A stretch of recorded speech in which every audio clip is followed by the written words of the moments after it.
तरुणाईने घडवला इतिहास. 36 दिवसांचे आंदोलन यशस्वी, विद्यार्थ्यांच्या सर्व मागण्या मान्य. शिक्षण मंत्र्यांचा राजीनामा, आंदोलकांवरील गुन्हे मागे घेण्यात आलेले. नीट नंतर आत्महत्या केलेल्या विद्यार्थ्यांच्या कुटुंबियांना भरपाई देणार. तर नीट प्रश्नपत्रिका फुटल्याच्या मुद्द्यावरून दिल्ली येथील जंतर मंतर तसेच देशभरात विविध ठिकाणी तरुणांनी केलेल्या प्रखर आंदोलनाची धग वाढू लागल्याने केंद्रीय शिक्षण मंत्री धर्मेंद्र प्रधान यांनी अखेर शनिवारी आपल्या पदाचा राजीनामा दिला. ते वृत्त ऐकताच आंदोलकांनी जंतर मंतरवर जल्लोष केला. सरकारने सर्व मागण्या मान्य केल्याचे कॉंग्रेस जनता पार्टीने 36 दिवसांपासूनचे आंदोलन मागे घेतले. केंद्रीय शिक्षण मंत्री धर्मेंद्र प्रधान यांचा राजीनामा घ्यावा, आंदोलकांवरील FIR मागे घ्यावेत, तसेच नीट परीक्षा रद्द झाल्यानंतर आत्महत्या केलेल्या विद्यार्थ्यांच्या कुटुंबियांना नियमानुसार सन्मानजनक भरपाई द्यावी. या आंदोलनाच्या तीनही मागण्या केंद्र सरकारने शनिवारी मान्य केल्या. कारगिल विजय दिवसाच्या आदल्या दिवशी आंदोलकांना यश मिळाल्याने जेन झी साठी शनिवार हा विजयाचा दिवस ठरला.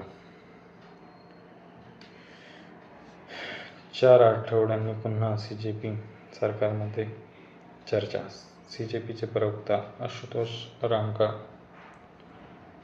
म्हणाले की CJP आणि केंद्र सरकारचे प्रतिनिधी यांच्यात 4 आठवड्यांनी पुन्हा बैठक होईल. त्यात शिक्षण क्षेत्रातील सुधारणा, परीक्षा व्यवस्थेतील बदल आणि पुढील रणनीतींची चर्चा केली जाईल.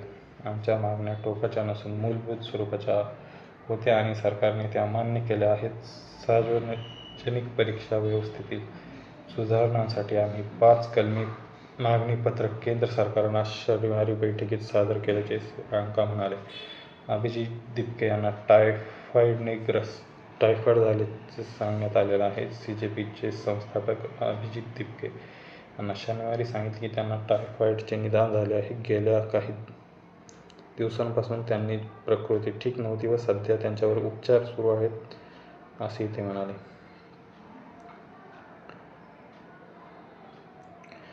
धर्मेंद्र प्रधान यांच्या राजीनाम्याची प्रमुख 5 कारणे. वाढता राजकीय दबाव. विरोधी पक्ष आणि विद्यार्थी संघटनांकडून सातत्याने त्यांच्या राजीनाम्याची मागणी केली जात होती. CJPने 48 तासांचे अल्टिमेटम दिले होते. सरकारच्या प्रतिमेला तडा. तरुणाईंच्या जंतर मंतरवरील आंदोलनामुळे सरकार आणि सत्ताधारी भाजपची प्रतिमा डागाळली जात होती. त्यामुळे सरकारला निर्णय घेणे भाग पडले. ठप्प संसद आणि विधेयक. आठवड्याभरापासून संसदेचे कामकाज ठप्प पडले होते. मतदारसंघ पुनर्रचनेसह अनेक महत्त्वाची विधेयक मंजुरीच्या प्रतीक्षेत होती. जेन झीची क्रांती आणि धर्मेंद्र प्रधान यांचा राजीनामा. नीट प्रश्नपत्रिका फुटल्याच्या मुद्द्यावरून कॉंग्रेस जनता पार्टीने दिल्ली येथील जंतर मंतर तसेच देशभरात विविध ठिकाणी तरुणांनी केलेल्या प्रखर आंदोलनाची धग वाढू लागल्यामुळे शिक्षण मंत्री धर्मेंद्र प्रधान यांनी अखेर राजीनामा दिला. राजीनाम्यात धर्मेंद्र प्रधान म्हणाले, राजीनामा हा विषय मी काही वैयक्तिक प्रतिष्ठेचा प्रश्न केला नव्हता, मात्र गेली 10 दिवसात घडलेल्या घटनांमुळे मी व्यथित झालो. नीट प्रश्नपत्रिका फुटीची जबाबदारी पहिल्या दिवसापासून स्वीकारली आहे. जबाबदार पदावर असलेल्या काही व्यक्तींना विद्यार्थ्यांनी दिशाभूल करून राजकीय फायद्यासाठी अडथळे निर्माण केले व विचलित केले. अतिरिक्त कार्यभार. धर्मेंद्र प्रधान यांनी दिलेला राजीनामा राष्ट्रपती द्रौपदी मुर्मू यांनी शनिवारी स्वीकारला आहे. त्यानंतर कॅबिनेट मंत्री प्रल्हाद जोशी यांच्याकडे शिक्षण खात्याचा अतिरिक्त कार्यभार सोपवण्यात आला आहे.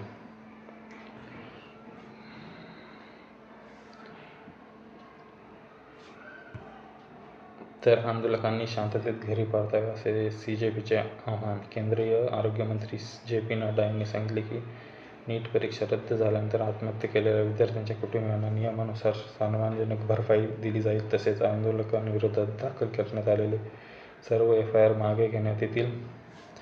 CJPचे प्रवक्ते सौरभ दास व आशुतोष रांका यांनी नड्डा यांच्या पंतप्रधान कार्यालय या विभागाचे केंद्रीय राज्यमंत्री जितेंद्र सिंग यांच्यासोबत झालेल्या संयुक्त पत्रकार परिषदेत सांगितले की केंद्र सरकारने आमच्या सर्व मागण्या मान्य केलेल्यामुळे आम्ही तात्काळ आंदोलन मागे घेत आहोत. सर्वांनी घरी परतावे असं त्यांनी आवाहन केले आहे. ओके. मंगळवारपर्यंत लेखी हमी देणार. सौरभ दास यांनी सांगितले की आमच्या मागण्यांचा मसुदा सरकारला देण्यात आला असून सरकारकडून मंगळवारपर्यंत लेखी हमी दिली जाणार आहे. आंदोलकांवर कोणत्याही सूडाची कारवाई केली जाणार नसेल अशी मागणी केली. त्यानुसार नड्डा यांनी सांगितले की आता कोणतीही नवीन कारवाई आणि FIR दाखल केली जाणार नाही. दिल्ली पोलिसांनी किंवा भाजप शासित राज्यांमध्ये आधीच दाखल झालेले FIR मागे घेतले जातील. तर जे जिंजीने आंदोलन केलं, कॉक्रोच जनता पार्टीने नीट पेपरफुटीवरील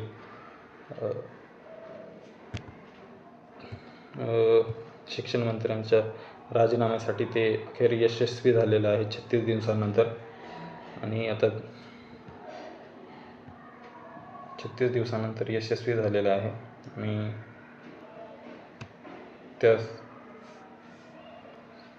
आणि धर्मेंद्र प्रधान जे शिक्षण मंत्री आहेत त्यांचा राजीनामा झालेला आहे.